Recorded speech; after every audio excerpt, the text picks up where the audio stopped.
Welcome to Smart Parents, Successful Students, the podcast that helps parents like you guide your children toward academic confidence and success. I'm your host, Helen Panos, and I'm here to share expert tips, proven strategies, and inspiring stories that make the journey to school success a little smoother for both you and your student. Yeah. So, hello, everybody, and welcome to Smart Parents, Successful Students. I'm your host, Helen Panos. I am back today again for this season, and I am here with Tess Connolly. Welcome to the show, Tess. Thank you so much, Helen. I'm so happy to be here. Well, I am so glad you're returning. You're a returning guest. Yes. It's been a while, though. I know, exactly. I'm glad to be back. I've noticed you've been doing a lot more stuff, so I said, I'm going to reach out to Tess because I've been getting her podcasts and things like that. So, and I really like what you write about. So let me introduce Tess to you all. She is the owner, coach, you could say, Mindful Kids and Families Coaching. And she is out of, actually, the Bay Area in California. Yes, far away from me. And, but we met. And we've actually met in person, too. Yeah. So you can find Tess on Instagram and YouTube under the Mindful Kids and Families link. And we will have all those show notes for you guys to click on, and a YouTube channel as well. She does have her own podcast, as I said. So look for that.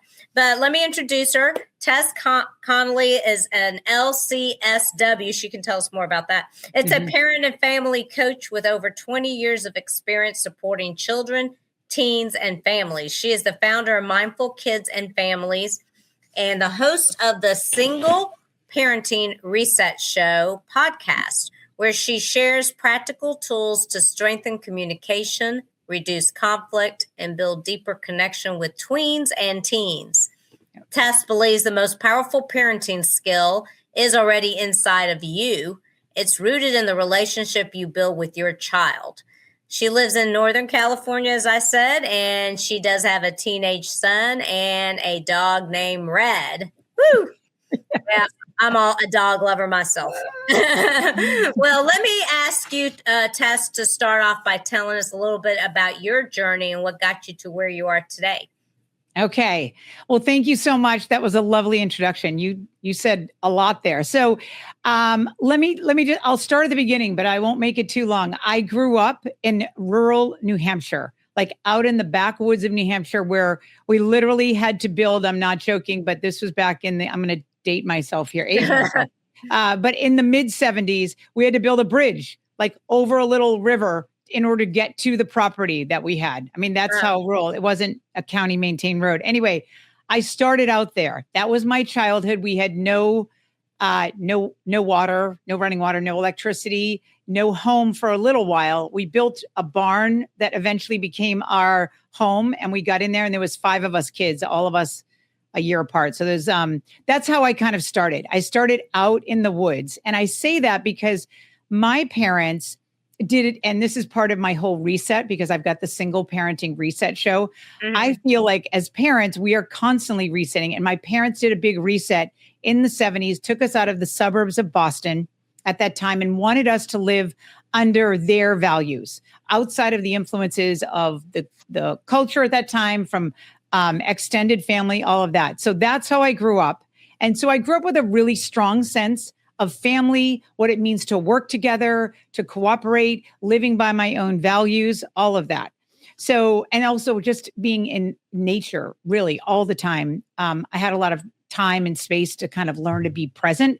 So as I kind of grew up, I eventually made my way, and I knew I wanted to work with families. I wanted to work with people in some aspect of relationships.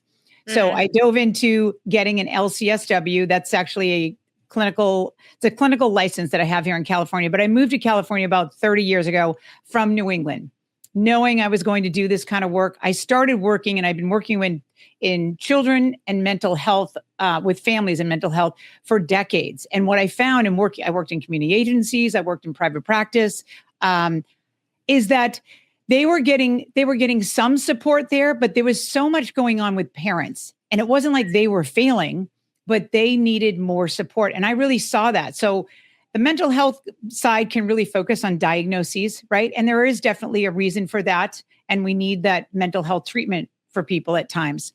But I shifted at that point from being a mental health worker, so to speak, and into the coaching field to really support families in a different way.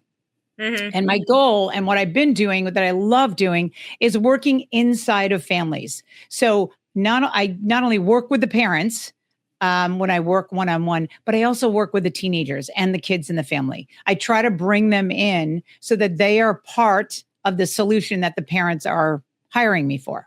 Right. So all of that to say that I really believe, and this is at the heart of the coaching that I do, is that the best parenting skill is right inside of us. Meaning, right.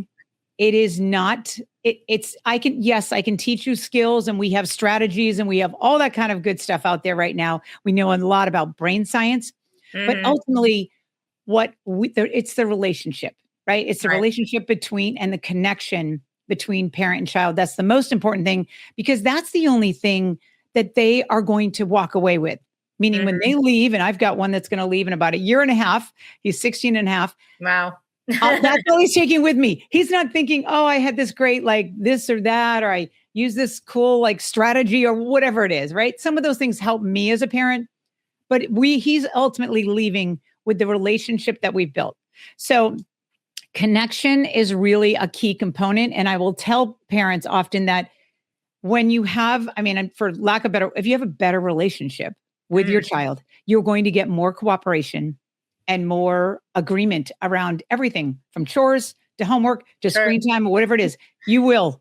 Yeah. They may not like it. They may get upset a little bit, but ultimately they're going to follow through if you've got that connection. And again, that relationship is at the heart of everything that I do.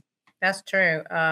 Because that goes for tutors as well. Yes. If a kid or a favorite teacher, right? They connect with a certain teacher, they're going to, for some reason, going to do better. Yes. Cool.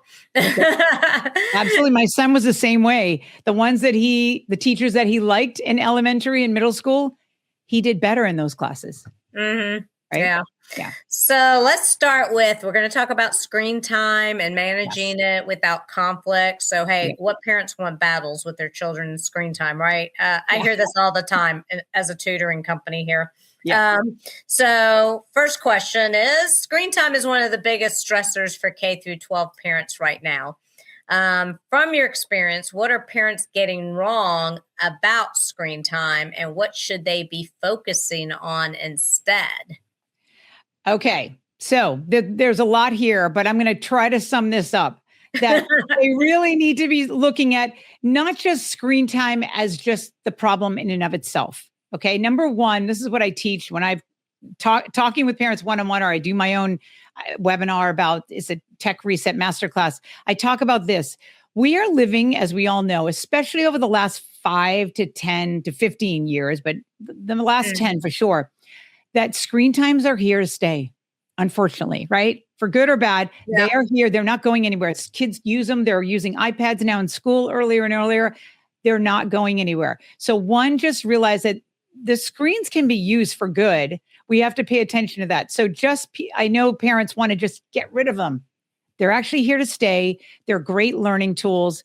But to be looking at it as like what I have parents do and start to do is really look at what are the screens doing for your child. If you have a 9 or 10-year-old, I'm guessing that the iPad, most likely kids don't have phones then, but if you have an iPad, they're using it for fun, distraction, whatever it is, versus I have a teenage son.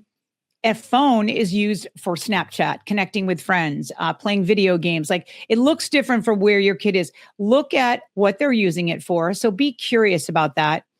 And just know that these screens are meeting like real needs for kids and teens. And that's okay. But one thing I'm just going to pay attention to again is that look at like what is going on and what they're doing inside of screen time. And ideally, you want them to have it to be for connection, right? So that could be texting friends or having FaceTime with grandma. These are all great. Yeah, they're all great. I mean, use it for your tutor to connect with you. Like, those are great resource. It's a great resource for staying connected. And it does sometimes help with regulation. You don't want it entirely. So really look at like what's going on and what is the impact. And one of the things I really focus on is it affecting, number one, I'm just going to say is sleep. Okay. Because that kind of starts sleep.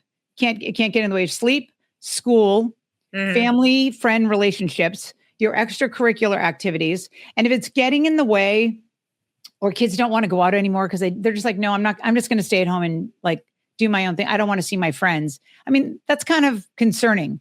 We ideally want our kids out doing the things, if they don't go to school because of screens, that's a problem. So focus on what's going on, be curious about it.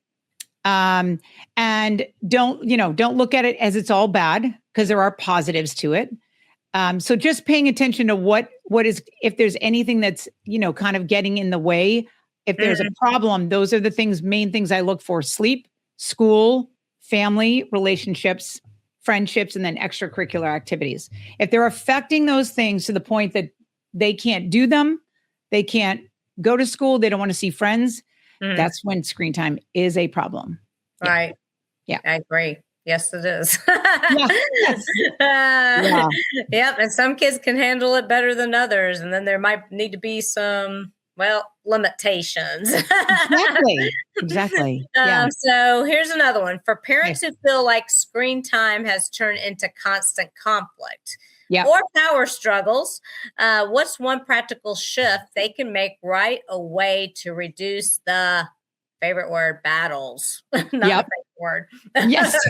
Here it is. Number one is that we don't address it in the heat of the moment. And trust me, parents out there, I'm in it too.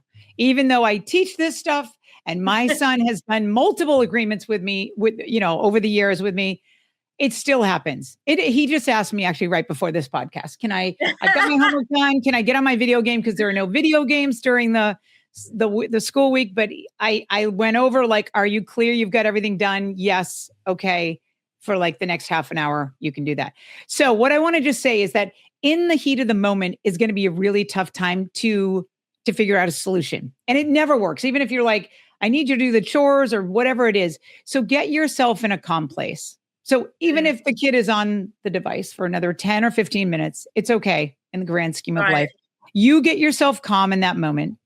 And then really what you want to focus on is having intentional conversations and less rules, meaning, especially as they're middle school and high school, you ideally do not want to do as much in what I call like the directive parenting that we often do when kids are 6, 7, 8 years old. We're like, put on your shoes, grab your backpack. We're like directive because they need that. As they get older, we want to do more of what I do in my coaching a lot. It's the guide and coach approach to tweens and teens. Really, we want to kind of have them be involved, not setting down the rules. Going to be, you have 1 hour after school on that phone and nothing else.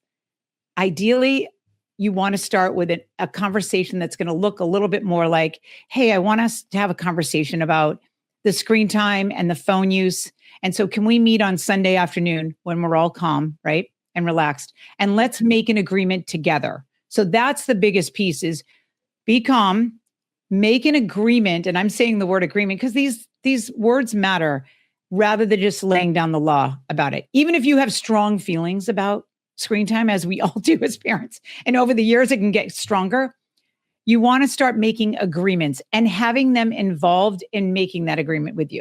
Does that make sense? Mm-hmm. Yes. Yeah. Because you don't want them, if they have a buy-in and you say to them, this is what I actually say when I'm working with families with the screen time problems, and that usually is one of the main problems. Let's have your teen come in, whether we're on a Zoom call or whatever it is, have them come in and let them know that they get a say in what's going on with their phone if they join the conversation. Otherwise, let them know that mom and dad or whoever will be dictating what's going to happen versus you come on and you get your say. And most teens or tweens are like, okay, what I'm going to do it. What do you need me to do? This is what I'd like, and you do it reasonably. They may say, can I have 4 hours like after school? You're like, let's talk about this. And given their age, like whatever's going on, figure it out with them and do the moderate kind of approach. But having them involved is really important. And that's why I actually developed that tech reset agreement that I'll be giving to your audience, whoever wants that. It's a free, two-sided piece of paper, but it goes through exactly how to do an agreement with them, what to say at the beginning, how to set up the times and all of that. And on the back, it also talks about how to get them off the devices in a way that doesn't create more battle and more conflict. Right. Does that work with, do you find that works? Well, your son's 16, already 16 and a half, you said. So that works with a teenager too. Absolutely. I developed it when he was 8.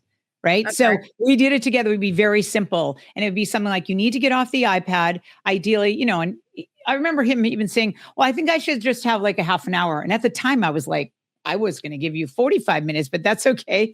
But it talks about the exact times you'll be on it and then how you'll get off. This is more important when they're a little bit younger, but it still works with teens. I still talk with him now. I don't have to say to him or walk upstairs and say, time to get off. Come on, time to get off. This is the thing we get into as parents. Right. And we're the screen time police. And I'm like, get me out of this role. I don't want to be the screen time police. When you make this agreement, you let them say, how would you like to get off? Because I will tell you, it's very triggering for a teenager to hear mom come in saying, you made the agreement. It's time to get off. If you don't get off, I'm going to pull your phone, like we often have said. So they'll say, I just want to use Alexa, or I have a stopwatch, here on my watch or something. So they get to pick out how they're going to get off. And if that works, meaning they actually do get off, then that's great. They've developed the solution. This is also a way for them to build their own, just to be thinking about how to solve problems for themselves. Because eventually, when they're 18, 19, 20, whatever age, and they're out the door, they're going to need to figure out how they're going to keep themselves off a device to work, to have a relationship, to see friends, and you don't glue to a device. Saying, get off the device. Exactly. So that part of the agreement, I really like. That. I think that's a piece that's missing that I don't hear a lot of people talking about.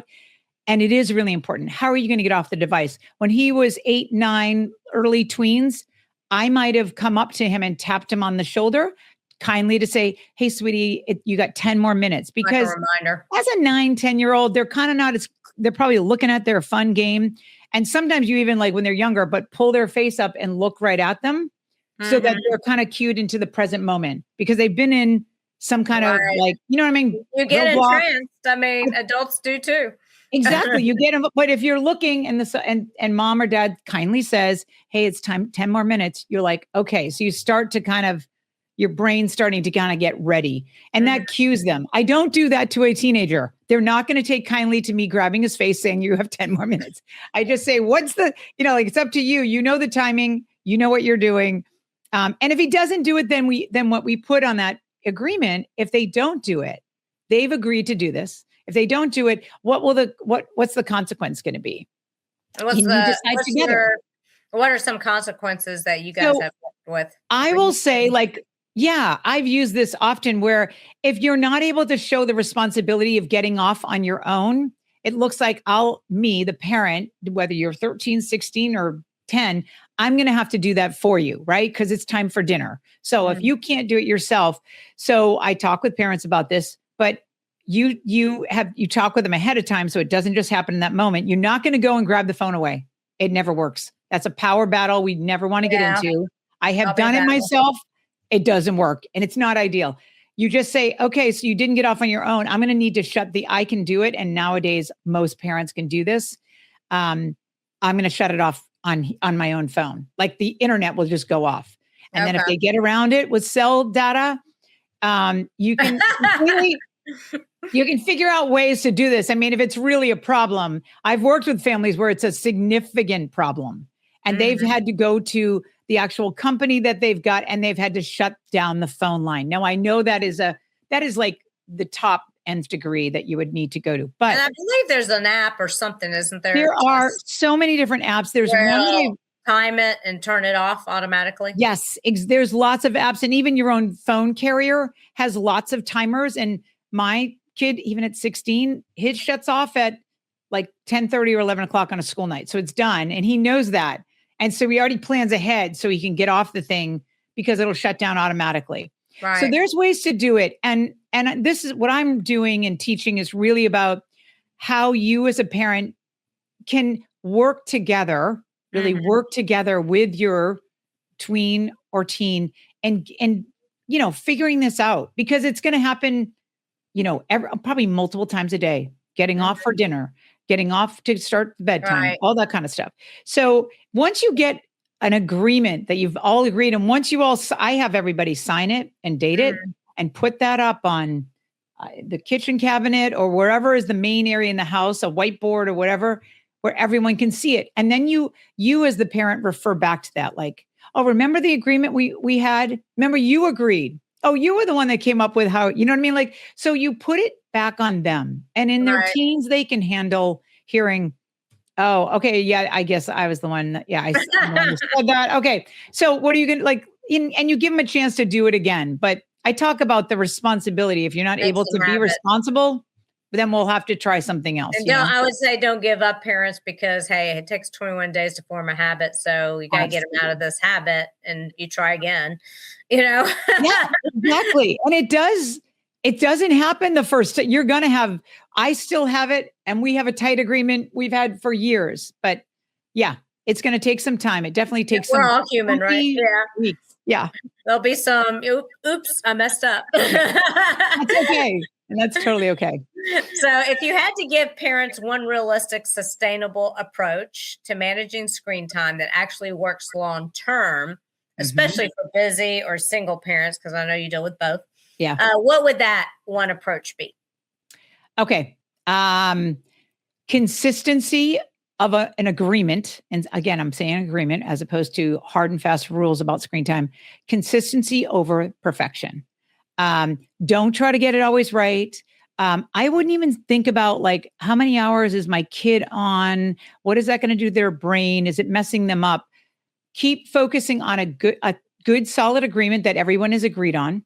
And if you have a kid who's, again, 9, or you have another one who's 14, do different agreements because they're going to look different, but stay consistent as much as possible. It may not be, there may be a Tuesday, your hair's on fire. It's a busy work day, whatever. You can't do it. It's okay to let it go. I even sometimes verbalize, I have too much going on right now and I'll definitely do this as a single parent. I'm not going to be able to manage. Now, I did this years ago, not as much now, manage what's going on with your screen time. But I hope that you'll make the right choice with the agreement that we've already set up, because you know what'll happen if you don't. So and I'll say this, I expect that you'll follow through in our agreement. And that to me is so important. I expect that you'll follow through on that agreement. So try to stay consistent, not perfect about this. The other thing is that it's sometimes tough for us parents, because I often work on a computer and on my phone a lot. And we need to model healthy screen time boundaries ourselves. Right. So we're not having these devices ideally in front of our face right before bed as the kids are watching. Already, oh my gosh, definitely not at the dinner table. Although I know parents have done that and said, I've got to take a call. If there's a one-off or your type of work, figure it out. But I ideally, you are not looking at a device while you're sitting down at the dinner table. So model those healthy screen time boundaries for yourself, not only just for yourself, but also your kids and teens are watching us all the time, constantly. So pay attention to that. And the last thing I'm going to say that we kind of mentioned in the last question was just to pay attention to, if you make mistakes around this or you get upset, which we're going to do, or it's a bumpy ride through this agreement process, which it can be for a few weeks, it's okay to repair. It's okay to say, hey, I'm really sorry. I messed up on that. I mean, I've had parents say, I've never said I'm sorry to my kid. And it doesn't feel right. My teen's going to roll all over me if I say that. And I'm like, no, maybe in that moment, it might feel like that, but you are modeling for them how to repair and how to say, hey, I'm sorry. I've said, my bad. I totally messed up. And I was like, thinking about something else, or I have too much going on with work. We've got to do this differently, or whatever it was I said. I raised my voice. I know I yelled at you when, that kind of, just say what it is and move on and repair. And it's okay. So it really it shows your kids that they can do the same thing. You don't have to be perfect. You can make mistakes, apologize, and move along. And everybody needs to be in agreement with the agreement. Yes. In other words, if your spouse, it'd be best that everybody sit down and talk about that together, and it's not just the mom or just the dad or whatever. No, ideally, when I do it with and families, if they go to grandparents' houses, right? Yes. Yeah. Exactly. But when I'm doing it with families in my coaching, no, it's the whole family. It's everybody. I often do work with some single parents. I also have had a lot of parents that are married. That's happening. I tell them that's got to happen together. Sometimes that's actually happened with me on that call, but sometimes they're just sitting down with their kids, both parents, taking care of this and going through. And it can actually be a fun process. It doesn't have to be such a chore. Do you know what I mean? Like there's so much skill building and there's so much learning in doing this one agreement around screen time, which we all know is the screen time is everywhere. So it's not going away. If you can kind of get through the tough part and kind of work with the kids around this is an unbelievable skill they'll have for the next thing of figuring out like another problem they've got, how to manage homework or something like that, or even, friendships. Well, that's great. And I know you have the free gift offer, which I'm going to download too, because I'm hearing you talk about, I have a new client starting this weekend, and I'm like, oh, I think she mentioned gaming. So I think I'll download your agreement and take it with me or send it to her so she can see it ahead of time. And then I could talk about it with this 10th grader myself. And we can all sit down and talk about it because we're going to be doing executive functioning coaching. Yes, exactly. So tell them real quick in less than a minute about the free gift offer. And I know they can click on it and get it. We'll have it in the show notes. Yeah. So what you're going to get is just click on the in the show notes there, the tech reset agreement. So it is a one sheet of paper you will print out both sides, front and back.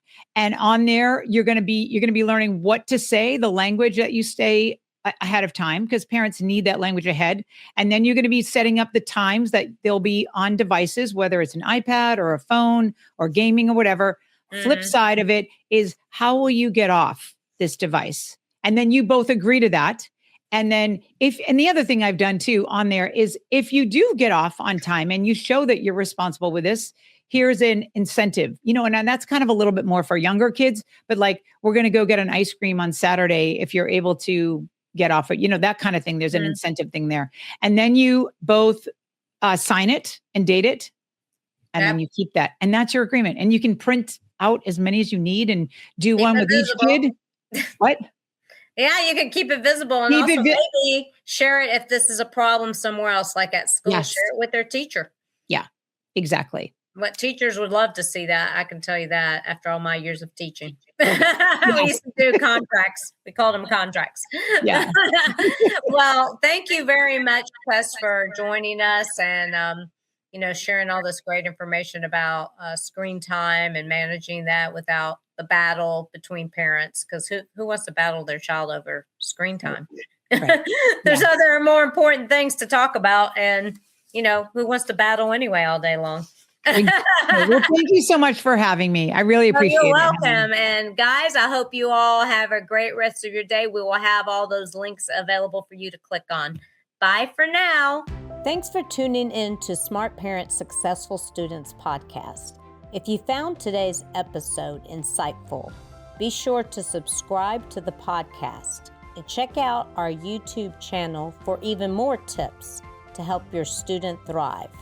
Until next time, keep guiding your children towards success.